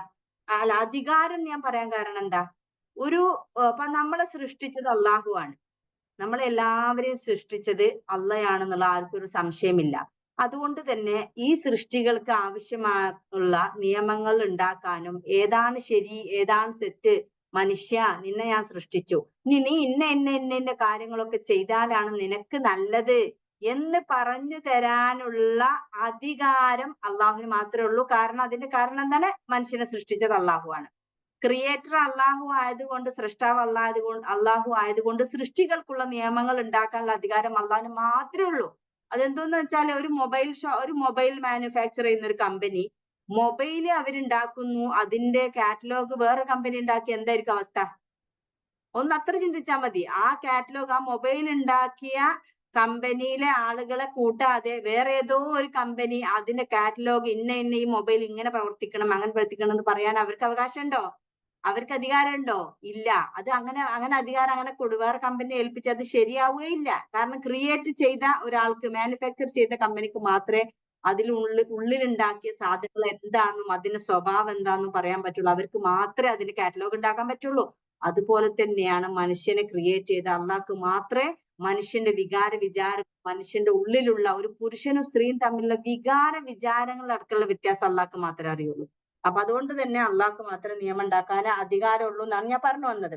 അതുകൊണ്ടാണ് അവൻ മനുഷ്യന്റെ മാർഗദർശനത്തിന് വേണ്ടി പ്രവാചകന്മാരെ നിയോഗിച്ചതും വേദഗ്രന്ഥങ്ങൾ അവതരിപ്പിച്ചതും അവയെ അവഗണിച്ചുകൊണ്ട് മനുഷ്യന് സന്മാർഗം പ്രാപിക്കുക അസാധ്യമാകുന്നു. വേദത്തെയും പ്രവാചകന്മാരുടെ ചര്യകളെയും മറികടന്നുകൊണ്ട് ആത്മീയ ആചാര്യന്മാരും പുരോഹിതന്മാരുമായി ചമഞ്ഞ് ചില മനുഷ്യർ പ്രചരിപ്പിക്കുന്ന ആശയങ്ങളോ ആചാരങ്ങളോ യഥാർത്ഥ സന്മാർഗമല്ല. പ്രത്യുത പിന്നെ ചില ആളുകളുണ്ട് പിന്നെ യുക്തിക്ക് ഉള്ളത് മാത്രമേ സ്വീകരിക്കുള്ളൂ എന്ന് പറഞ്ഞല്ലോ നേരത്തെ. പക്ഷെ നമ്മൾ സത്യവിശ്വാസിയാണെങ്കിൽ ഇങ്ങനെയാണ് വിചാരിക്കേണ്ടത്. ഇപ്പൊ ഒരു കാര്യത്തിന്റെ യുക്തി മനസ്സിലായില്ല എന്ന് വിചാരിക്കും. ഇപ്പൊ ഒരു ഉദാഹരണം പറയുകയാണെങ്കിൽ, മരിച്ചു കഴിഞ്ഞാല് ഭർത്താവ് മരിച്ചാൽ 4 മാസവും 10 ദിവസവും ഇദ്ദ ഇരിക്കണം എന്നുള്ള ഒരു നിയമം ഇസ്ലാമിലുണ്ട്. അപ്പൊ അതിന്റെ ഒരു യുക്തി ഇസ്ലാമിൽ പറഞ്ഞിട്ടില്ല. യുക്തി എന്ന് പറയുന്നത് അതിന്റെ കാരണം, അതിന്റെ മഖാസിദ്. അപ്പൊ നേരെ മറിച്ച് നമുക്ക് കള്ള് കുടിക്കരുത് എന്ന് ഇസ്ലാമില് വിധി പറഞ്ഞപ്പോ അതിന്റെ ഒപ്പം തന്നെ, ആയത്തിന്റെ ഒപ്പം തന്നെ അതിന്റെ കാരണവും പറഞ്ഞിട്ടുണ്ട്. എന്തുകൊണ്ടാന്ന് വെച്ചാൽ ഈ ഒരു കള്ള് എന്ന് പറയുന്നത് മനുഷ്യന്റെ ബുദ്ധിയെ മരപ്പിക്കുകയും മനുഷ്യന് സ്വബോധം നഷ്ടപ്പെടുകയും ചെയ്യുന്നതുകൊണ്ട് ആ മനുഷ്യൻ എന്താ ചെയ്യാന്നുള്ള ബോധം നഷ്ടപ്പെടുന്നതുകൊണ്ട് തന്നെ ഹറാമാകുന്നു എന്ന്. പക്ഷെ എല്ലാ നിയമങ്ങൾക്കും ആ ആയത്തിന്റെ കൂടെ തന്നെ അതിന്റെ ഉത്തരം എന്തിനാണ് എന്നതിന്റെ ഉത്തരം അള്ളാഹ് കൊടുത്തിട്ടില്ല. അപ്പൊ എന്ന് വിചാരിച്ചിട്ട് എനിക്കത് അതിന്റെ യുക്തി കിട്ടിയിട്ടില്ല, ഞാനത് യുക്തി കിട്ടിയിട്ട് ഇനി അനുസരിക്കൂ എന്നൊരു മനുഷ്യൻ പറയുകയാണെങ്കിൽ അതിന്റെ യുക്തി കിട്ടുമ്പോഴത്തേന് ഒരു പക്ഷെ ഈ മനുഷ്യൻ മരിച്ചു പോകും. പിന്നെ അടുത്ത 2 ജനറേഷൻ കഴിഞ്ഞിട്ടേക്കും ഇതിന്റെ യുക്തിയൊക്കെ ആളുകൾക്ക് മനസ്സിലായി വരിക. മനസ്സിലായി. അപ്പോഴത്തേന് ഇയാൾ അള്ളാന്റെ നിയമം അനുസരിക്കാതെ ജീവിച്ച് മരിച്ച ഒരു വ്യക്തിയായി മാറുകയും ചെയ്യും. അപ്പൊ ഈ ഇദ്ദയുടെ 4 മാസവും 10 ദിവസവും എന്താണ് യുക്തി എന്ന് ഖുറാനിൽ പറഞ്ഞിട്ടില്ല, അള്ളാഹ് ആയത്തിന്റെ കൂടെ വെച്ചിട്ടില്ല. അപ്പോ ഇപ്പത്തെ ഈ കാലഘട്ടം കുറെ കാലങ്ങൾക്ക് ശേഷം പറയുന്നു എന്താണ്, ഒരു പുരുഷന്റെ ഹോർമോൺ സ്ത്രീയുടെ ശരീരത്തിൽ നിന്ന്, ഇത് ഖുറാനിലല്ല കേട്ടോ, സയന്റിഫിക്കലി കണ്ടെത്തിയത്, ഒരു പുരുഷന്റെ ഹോർമോൺ ഒരു സ്ത്രീയുടെ ശരീരത്തിൽ നിന്ന് പൂർണ്ണമായും നീക്കം ചെയ്യപ്പെടണമെങ്കിൽ ഒരു കാലം വേണം, ഒരു സമയം വേണം. എന്നാലേ മറ്റൊരു പുരുഷനുമായി കല്യാണം കഴിച്ച് ജീവിക്കുമ്പോൾ ഈ ഒരു സ്ത്രീക്ക് ഉണ്ടാകുന്ന ബുദ്ധിമുട്ടുകൾ മനസ്സിലായില്ലേ. അപ്പൊ അത്തരത്തിലൊരു ഒരു ഇത് ഇപ്പൊ എവിടുന്നോ കണ്ടെത്തി എന്ന് കേൾക്കുന്നു. അപ്പൊ ഞാൻ പറഞ്ഞു വന്നതിന്റെ ഇതാണ്, യുക്തി നമുക്ക് കിട്ടിയില്ല എന്നുള്ളതല്ല, അള്ളാന്റെ നിയമങ്ങളിൽ യുക്തി ഉണ്ടായിരിക്കും എന്നുള്ളത് 100% വിശ്വസിക്കലാണ് സത്യവിശ്വാസി ചെയ്യേണ്ടത്. അത് എനിക്ക് മനസ്സിലാവാത്തത് എന്റെ ബുദ്ധിയുടെ കുറവാണ് എന്നാണ് മനസ്സിലാക്കേണ്ടത്. മനസ്സിലായില്ല? അത് എന്റെ ബുദ്ധി ചെറിയ കൊച്ചു ബുദ്ധി ആയതുകൊണ്ടോ എനിക്കത് മനസ്സിലാക്കാൻ പറ്റിയില്ല. അതുകൊണ്ട് ഞാൻ അള്ളാഹുവിൽ പൂർണ്ണമായും വിശ്വസിച്ചുകൊണ്ട് എന്റെ റബ്ബ് എനിക്ക് വേണ്ടി ഉണ്ടാക്കിയ നിയമങ്ങളെല്ലാം യുക്തിയിൽ അധിഷ്ഠിതമായിരിക്കും എന്ന് ഞാൻ വിശ്വസിക്കലാണ് എന്റെ വിശ്വാസം. ഞാൻ അള്ളാഹു വിശ്വസിക്കുന്നു എന്ന് പറയല്. അപ്പൊ ഇതാണ്. അപ്പൊ ഇതൊക്കെ ഞാൻ നിങ്ങൾക്ക് വ്യക്തമായി പറഞ്ഞു തരാൻ കാരണം എന്താന്ന് വെച്ചാൽ, നമ്മുടെ മക്കൾ ഇതുപോലെ വന്ന് ചോദിക്കുമ്പോ ഇത്തരത്തിൽ ഉത്തരം പറഞ്ഞു കൊടുക്കുമ്പോഴാണ് മക്കളെ മനസ്സില് ഇസ്ലാമിനെ കുറിച്ച് എന്താ പറയാ ഒരു സംതൃപ്തിയോട് കൂടിയുള്ള ഒരു ദീന് മക്കൾക്ക് ആചരിക്കാൻ പറ്റുക. അങ്ങനെ മനസ്സിലാക്കി അവര് ദീന് ആചരിക്കുന്നുണ്ടെങ്കിൽ, ദീൻ അവർ കൊണ്ടെടുക്കുന്നുണ്ട്, അത് ശരിയായ വിശ്വാസമുള്ള ദീനായിരിക്കും. അതാണ് അതിൽ വ്യത്യാസം. അവർ അറിഞ്ഞുകൊണ്ടാണ് ദീൻ അക്സെപ്റ്റ് ചെയ്യുന്നതെങ്കിൽ അവര് നല്ല വിശ്വാസികളാവും. നേരെ മറിച്ച് വെറും പണ്ടത്തെ കാലത്തൊക്കെ നമ്മളൊക്കെ ഉമ്മമാര് നിസ്കരിക്കും. ഓൻപോൽക്ക് ഇന്ന നോമ്പ് അള്ളാഹ് ചെയ്തിട്ടില്ലെങ്കിൽ 30 ദിവസം നോമ്പെടുത്തില്ല അന്ന് ശിക്ഷിക്കും ട്ടോ. ഓക്കെ അമ്മ ഞാൻ ചെയ്തോളാം എന്ന് പറയുന്ന ഒരവസ്ഥ. ഒരു ചോദ്യം മറുചോദ്യം ചോദിക്കാൻ നമുക്ക് പറ്റലും ഉണ്ടായിരുന്നില്ല, നമ്മളാരും ചോദിക്കലും ഉണ്ടായിരുന്നില്ല. പക്ഷെ ഇപ്പൊ അങ്ങനെയല്ല. ഇപ്പൊ അങ്ങനെയല്ല മക്കൾ വളർന്നു വരുന്നത്. അപ്പൊ ഇത്തരത്തില് ഇങ്ങനെ മാനുഷികമായ പരിമിതികളിൽ നിന്നും ദൗർബല്യങ്ങളിൽ നിന്നും മുക്തമായിരിക്കുകയില്ല ഇത്തരം നിയമങ്ങൾ, മനുഷ്യരുണ്ടാക്കുന്ന നിയമങ്ങൾ. അവയിൽ മുഴച്ചു നിൽക്കുക ദൈവിക, വൈയക്തികമോ സ്വർഗീയമോ സാമുദായികമോ ദേശീയമോ ആയ സ്വാർത്ഥമായ താല്പര്യങ്ങളായിരിക്കും.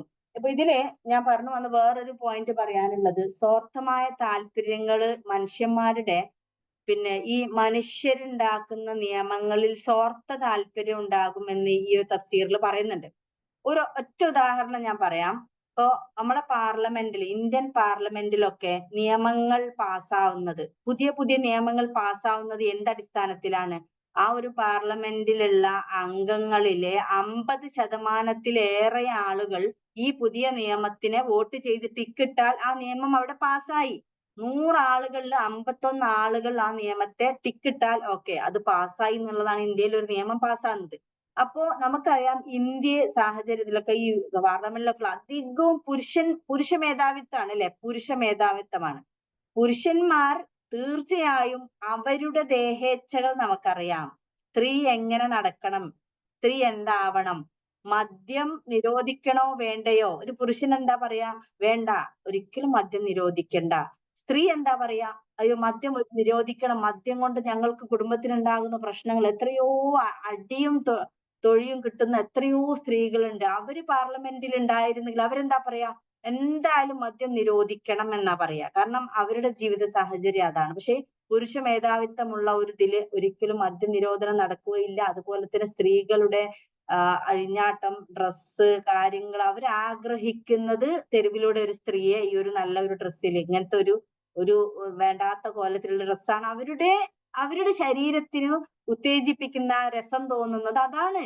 അപ്പൊ എങ്ങനെ അവര് അതിനെതിരെയുള്ള നിയമങ്ങളെ അവരെന്താ പറയാ അവര് പാസ്സാക്കില്ല. ഇതാ ഞാൻ പറഞ്ഞു, ഓരോരുത്തരുടെ സ്വാർത്ഥ താല്പര്യങ്ങൾ ആ വ്യക്തിയുടെ ശാരീരിക വികാരങ്ങളൊക്കെ അനുസരിച്ചിരിക്കും. അപ്പൊ എങ്ങനെയാണ് ഒരു മനുഷ്യന് നിയമങ്ങൾ ഉണ്ടാക്കാൻ പറ്റുക പൊതുവായിട്ടുള്ള, അല്ലാഹ്ക്കല്ലാതെ? അപ്പൊ ഇതാണ് പറഞ്ഞു വരുന്നത്. അപ്പൊ ഇവരുടെ വേദ അധ്യാപനങ്ങളിൽ നിന്നും പ്രവാചക ചര്യങ്ങളിൽ നിന്നും അകന്ന യഹൂദരുടെയും ക്രൈസ്തവരുടെയും ദർശനങ്ങൾ മതത്തിന്റെ മേൽവിലാസത്തിൽ വെക്കപ്പെട്ട ഭൗതിക താല്പര്യ സംരക്ഷണ പദ്ധതികളായി മാറിയിരിക്കുന്നു. അതാണ് ഈ യഹൂദരൊക്കെ സ്വന്തം ഇച്ഛകൾക്ക് വേണ്ടി മാറ്റിയതായിരുന്നു വേദത്തെ. മുഹമ്മദ് നബിയും അനുയായികളും ആ താല്പര്യങ്ങളുടെ അനുയായികളായി മാറണമെന്നാണ് അവർ ആഗ്രഹിക്കുന്നത്. അല്ലാതെ യഥാർത്ഥ സന്മാർഗം മനസ്സിലാക്കുകയോ സ്വയം അത് പിന്തുടരുകയോ ചെയ്യണമെന്നല്ല. മുഹമ്മദ് നബിയും അനുയായികളും ജൂതമതത്തിലോ ക്രിസ്തുമതത്തിലോ ചേരുകയെന്നാൽ ആ മതത്തിന്റെ അധ്യക്ഷന്മാരായി ചമയുന്നവരുടെ ദേഹേച്ഛകളെ പിൻപറ്റുക, അതോ അവരുടെ സ്വാർത്ഥ താല്പര്യങ്ങളെ സേവിക്കുക എന്നാണ് അർത്ഥം. അതുകൊണ്ട് ആ മതങ്ങളിൽ ചേരാനോ അവരുടെ മാർഗത്തിൽ ചരിക്കാനോ മുസ്ലിങ്ങൾക്ക് അള്ളാഹുവിൽ നിന്നുള്ള സന്മാർഗം സ്വയം സമർപ്പിച്ചവർക്ക് ഒരിക്കലും സാധിക്കുകയില്ല. മനസ്സിലായില്ലേ? ഖുർആന് സൂറത്തുൽ കാഫിറൂനിൽ പറയുന്നുണ്ട്, ഒരിക്കലും അവരുമായി നിങ്ങൾ ചേരണ്ട, നിങ്ങൾക്ക് ലക്കും ദീനുക്കും വലിയ ദീൻ, നിങ്ങൾക്ക് നിങ്ങളുടെ മതം എനിക്ക് എന്റെ മതം എന്നാണ് അതിൽ പറഞ്ഞിരിക്കുന്നത് ല്ലേ? ഇനി അടുത്ത ആയത്തും കൂടി പറഞ്ഞിട്ട് നമുക്ക് അവസാനിപ്പിക്കാം. അടുത്ത ആയത്ത്, അല്ലദീന ആതൈനാഹുമുൽ കിതാബ യത്ലൂനഹു ഹഖ്ക തിലാവതിഹി ഉലൈക യുഅ്മിനൂന ബിഹി വമൻ യക്ഫുർ ബിഹി ഫഉലൈക ഹുമുൽ ഖാസിറൂൻ. നാം വേദം നൽകിയിട്ടുള്ളവർ അതിനെ വായിക്കേണ്ട വണ്ണം വായിക്കുന്നവർ ആരോ അവർ ഇതിലും ഖുർആനിൽ ആത്മാർത്ഥമായി വിശ്വസിക്കുന്നു. അതിനോട് നിഷേധ നയം കൈക്കൊള്ളുന്നവരാരോ അവരാകുന്നു യഥാർത്ഥത്തിൽ നഷ്ടം ഭവിച്ചവർ. അള്ളാഹുവിനെ അല്ലദീന ആത്തൈനാഹും, അല്ലദീന ഒരു കൂട്ടർ. ഇനി പറയാണ്, ആദ്യം കഴിഞ്ഞ ആയത്തിൽ പറഞ്ഞത് പൊതുവേ ഉള്ള ക്രിസ്ത്യാനികളുടെയും യഹൂദരുടെയും സ്വഭാവം എങ്ങനെയാണ്, ഇനി അവരെ മതത്തിലേക്ക് വന്നിട്ടില്ല, അവർക്ക് തൃപ്തിയാവില്ല, അവർ അവരുടെ ദേഹേച്ഛകൾക്ക് അനുസരിച്ച് മാറ്റി. ഇനി കുറച്ച് അവരിൽ ഒരു കൂട്ടരുണ്ട്, നല്ല ഒരു ആളുകൾ. അവരെങ്ങനെയാന്ന് വെച്ചാല് അല്ലദീന കൂട്ടർ ആത്തൈനാഹും അവർക്ക് നാം നൽകി. ആത്തൈന ആത്ത എന്നുള്ളതാണ് ഈ വാക്ക് കേട്ടോ. മഞ്ഞയിൽ കൊടുത്തത് ഇവിടെ എന്നുള്ളത് പിന്നെ വൈറ്റായി പോയിട്ടുണ്ട്. ആത്താ യുക്തി എന്നുള്ളതാണ് വാക്ക്. ആത്താ യുക്തി നൽകി എന്നർത്ഥം. ആത്താ യുക്തി. അല്ലദീന യുക്തൂന സക്കാത്ത, സക്കാത്ത് നൽകുന്നവർ എന്നൊക്കെ അല്ലെ, യുക്തു ആത്ത നൽകി എന്നുള്ള അർത്ഥം. ആത്തിദൽ ഖുർബ നിങ്ങൾ അടുത്തുള്ള ആത്തിൽ ഖുർബ വൽ യതാമ വൽ മസാക്കീനോ അബ്നസ്സബീലൊക്കെ നിങ്ങൾ പണം കൊടുക്കുന്നതിന് സദഖ കൊടുക്കുന്നതിനെ പറ്റി പറയാം. ആത്തി എന്ന് പറഞ്ഞാൽ നീ നൽകുക എന്നാണ് അതിന്റെ അമൃഫിൽ. അപ്പൊ ആത്താ യുക്തി എന്നുള്ളതാണ്. ആത്തൈന എന്ന് പറയുമ്പോൾ നാം നൽകി ഹും അവർക്ക് എന്ത് അൽ കിതാബ് വേദഗ്രന്ഥം നൽകി. എന്നിട്ട് യത്ലൂനഹു അവരതിനെ പാരായണം ചെയ്യുന്നു. ഈ യത്ലൂന എന്നുള്ള വാക്ക് തലാ യത്ലൂന്നാണ്. തലാ യത്ലു ഇത് പഠിക്കാൻ എളുപ്പമാണ്. തിലാവത്ത് എന്ന് പറയാറില്ലേ നമ്മൾ. തിലാവത്ത് എന്ന് പറഞ്ഞാൽ എന്താണ്? പാരായണം എന്നാണ്.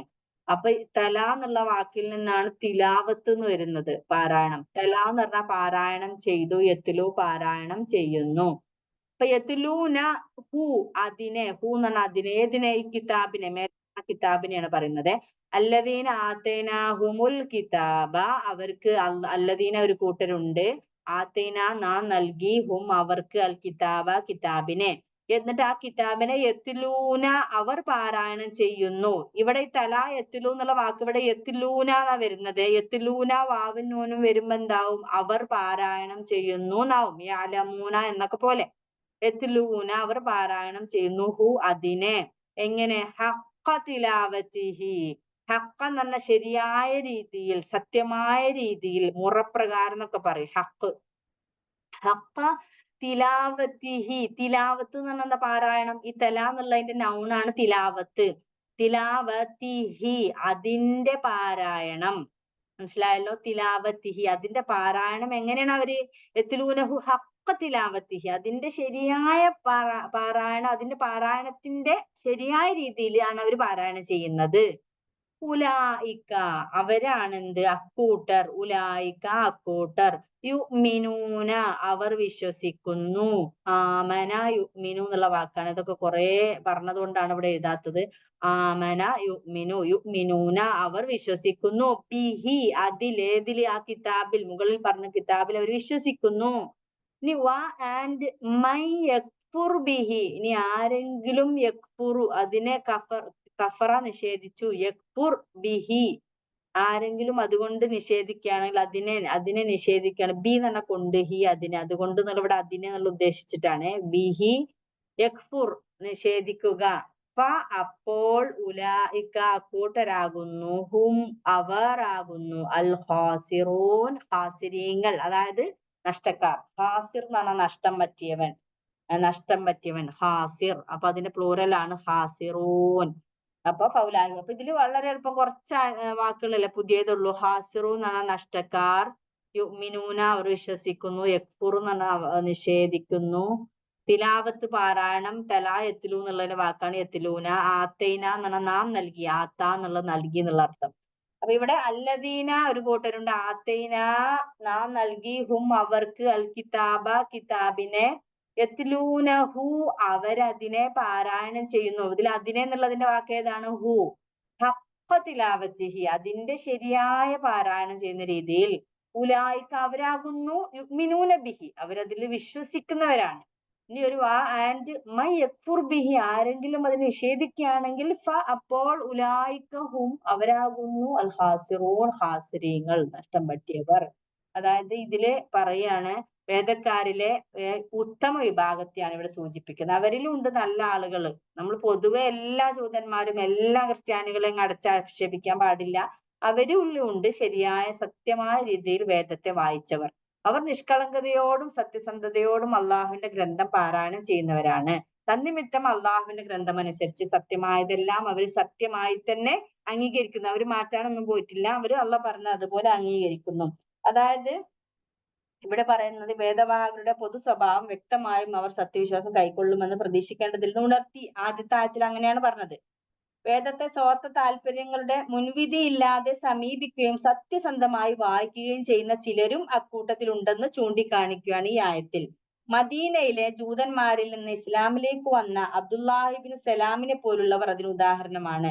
പൂർവ്വവേദത്തെ സത്യസന്ധമായി വായിക്കുന്നവർ ഈ വേദവും പൂർവ്വവേദവും തമ്മിൽ വൈരുദ്ധ്യമുള്ളതായി കാണുകയില്ല. ശരിക്കും ഈ തൗറാത്തും ഇഞ്ചിയിലൊക്കെ ശരിയായ രീതിയിൽ അതിന്റെ അർത്ഥത്തെ ഉൾക്കൊണ്ടുകൊണ്ട് മനസ്സിരുത്തി അള്ളാഹുവിൽ നിന്നുള്ള വിശ്വസിച്ചത് വായിക്കുന്നവർ തീർച്ചയായും ഖുർആൻ അംഗീകരിക്കും. എന്തുകൊണ്ട്? അതിനൊരു പ്രവാചകൻ വരാനുണ്ടെന്നൊക്കെ പറഞ്ഞ ഒരു ഗ്രന്ഥത്തിന്റെ ബാക്കി മാത്രമാണ് ഖുർആൻ. അതിന്റെ ഒരു തുടർച്ച മാത്രമാണ് ഖുർആൻ. അപ്പൊ അവരത് എന്തായാലും വൈരുദ്ധ്യം അവർക്ക് തോന്നുകയില്ല. പൂർവ്വവേദത്തിന്റെ പൂരകമായിട്ട് അവർക്ക് ഈ വേദത്തെ കാണൂ. കൂടാതെ ഈ വേദത്തിന്റെ ആഗമനം പൂർവ്വവേദം പ്രവചിച്ചിട്ടുള്ളതായിട്ടും കാണാം.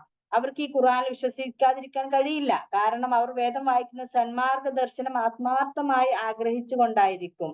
അല്ലാതെ സ്വാർത്ഥ താല്പര്യങ്ങൾക്കും സ്വദേഹേച്ഛകൾക്കും പ്രമാണം കണ്ടെത്താനായിരിക്കുകയില്ല. തന്നിഷ്ടങ്ങൾക്ക് പ്രമാണം കണ്ടെത്താൻ വേണ്ടി വേദമോതുന്നവരെ ഖുർആൻ വിശേഷിപ്പിച്ചിട്ടുള്ളത് ഗ്രന്ഥം ചുമക്കുന്ന കഴുതകളെ പോലെയാണ്. മനസ്സിലായില്ലേ? ഒരു സൂറത്തിൽ അങ്ങനെയാ പറയുന്നത്. അവർ അങ്ങനെ ചെയ്യുന്നവർ അതൊരു നേട്ടമായി കരുതുന്നുണ്ട്. പക്ഷെ യഥാർത്ഥത്തിൽ അവർ തന്നെയാണ് പരലോകത്ത് തോൽക്കുകയും എല്ലാം നഷ്ടപ്പെടുകയും ചെയ്തവർ എന്നാണ് പറയുന്നത്. മനസ്സിലായില്ലേ? ഇതിലത്രേ ഉള്ളൂ. അതിൽ കുറച്ച് നല്ല ആളുകൾ ഇവിടെ ഇബ്രാഹിം അലൈഹി ഇസ്ലാം തന്റെ സന്തതികളെ ലോകരുടെ സന്മാർഗദർശകരായി നിശ്ചയിക്കണമെന്ന് അള്ളാഹുവിനോട് അപേക്ഷിച്ചപ്പോൾ ഇബ്രാഹിം നബി ഒരു പ്രാർത്ഥന പ്രാർത്ഥിച്ചിട്ടുണ്ടായിരുന്നു. അള്ളാഹുവെ, എന്റെ സന്തതികളെ ലോകരുടെ സന്മാർഗ നായകരായി നിശ്ചയിക്കണേ എന്ന് അള്ളാഹുവിനോട് പ്രാർത്ഥിച്ചിട്ടുണ്ടായിരുന്നു. അതായത് എന്റെ സന്തതികളെ. അപ്പൊ അള്ള പറഞ്ഞെന്താന്നറിയോ? നിന്റെ സന്തതികളിൽ സജ്ജനത്തിന് മാത്രമേ എന്റെ വാഗ്ദത്തം ബാധകമാകൂ. എല്ലാ ജനങ്ങൾക്കും അത് ബാധകമല്ല, സജ്ജനങ്ങൾക്ക് മാത്രം.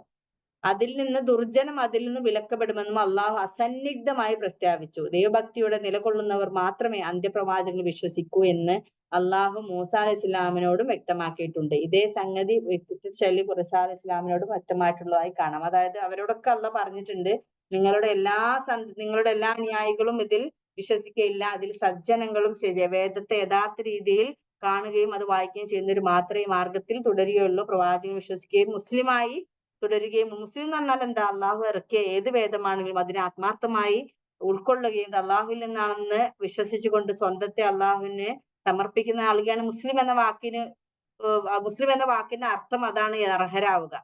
അപ്പൊ അത്തരത്തില് ഈ തൗറാത്തിലും ഇഞ്ചിലും വിശ്വസിച്ച യഥാർത്ഥ മുസ്ലിങ്ങൾ, അന്നത്തെ മുസ്ലിങ്ങൾ പിന്നെയും മുസ്ലിങ്ങളായി തുടരും. കാരണം എന്താ? ഖുർആൻ വന്നപ്പോൾ ഖുർആനെ അതുപോലെ എടുത്തു. അപ്പൊ അവര് വീണ്ടും മുസ്ലിമായി നിൽക്കുകയാണ് ചെയ്തത്. മനസ്സിലായില്ലേ? ഇത് രണ്ടായത്താണ്. നമ്മുടെ സമയം അവിടെ അവസാനിച്ചിരിക്കുകയാണ്. സുബ്ഹാനക്കല്ലാഹുമ്മ ബിഹംദിക അശ്ഹദു അൻ ലാ ഇലാഹ ഇല്ല അൻത അസ്തഗ്ഫിറുക വ അത്തൂബു ഇലൈക്. സുബ്ഹാന റബ്ബിക റബ്ബിൽ ഇസ്സത്തി അമ്മാ യസിഫൂൻ വസ്സലാമുൻ അലൽ മുർസലീൻ വൽഹംദുലില്ലാഹി റബ്ബിൽ ആലമീൻ.